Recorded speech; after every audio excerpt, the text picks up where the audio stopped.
Already running high at the state capitol. Today, Senator Kathleen Kauth introduced LB 89. The bill would put restrictions on transgender athletes and establish definitions of what a male and female are. First Alert 6, Philip Katafamo shares the impact this bill could have on the transgender community. Honestly, my heart just mostly breaks for the trans community because I believe a lot of them resorted to that community but was because people weren't listening when they were crying. People weren't listening when they were asking for help and were confused. The questions is not what God condemns us for, but is when we make those active decisions to defy him. Nebraska athletes Rebecca Alec and Jordy Ball were just two of the advocates of Legislative Bill 89, which would impact all schools, colleges, and state agency buildings. The bill would define male and female and then require people to use the bathroom and locker room according to that definition. Sports teams would also have to adhere to those definitions when adding athletes to their rosters. We see those opposed to allowing men into women's sports locker rooms, restrooms, and prisons. We see the people opposed to it as the problem.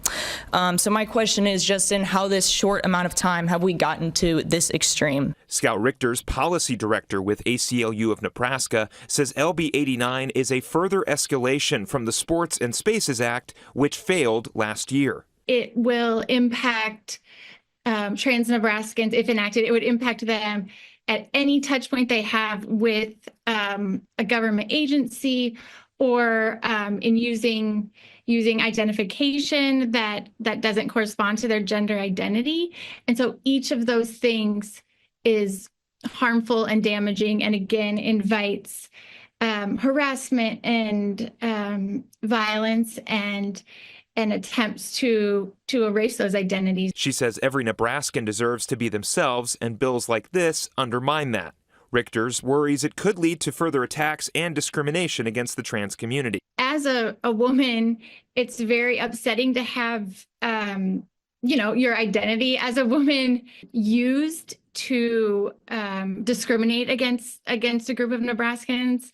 There are many other efforts and bills that could be enacted to improve the lives of women, and so to deem this bill what they've called it is very insulting and upsetting. The bill is still in its early phases. Richter's plans to continue educating voters as it continues to evolve. In Omaha, I'm Philip Katafamo, First Alert 6. Now, Kauth said she doesn't believe she has the 33 votes she needs right now to overcome a filibuster, but says she thinks she can get them. And of course, we'll be sure to keep you updated as this bill moves through the legislature.